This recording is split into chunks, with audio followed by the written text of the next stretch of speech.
In this video, I'm going to be talking about what is a file system. A file system, according to Wikipedia, in computing, file system or file system is a method of data structure that the operating system uses to control how data is stored and retrieved.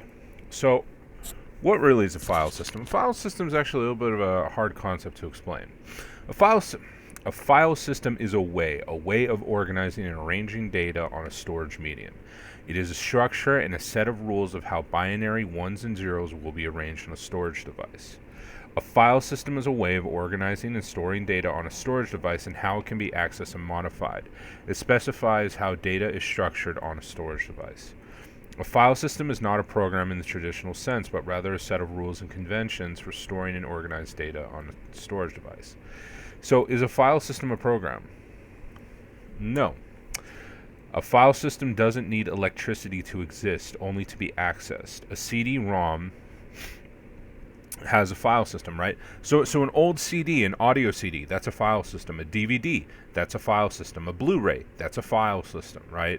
Where electricity comes into it is you need an electronic device like a computer to access that file system and therefore access the data that is on that file system, right?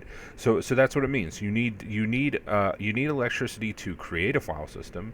You need electricity to destroy a file system. You need electricity to access a file system, right? But the file system can exist independent of electricity, right? So it's not actually a program. It's just all it literally is just a means of arranging data on a storage device.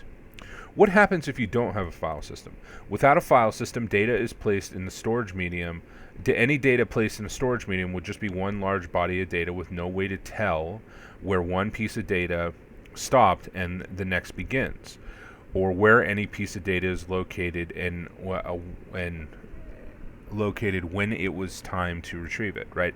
So basically, you need a file system to arrange data in a way where it can be used and accessed. Without a file system, you cannot use data in any meaningful way, right? Without a file system, you won't have a way to arrange data on the storage disk, and data will just be one big disorganized mess. A file system is what gives organization to the data that's on the hard disk. That's the best way to put it.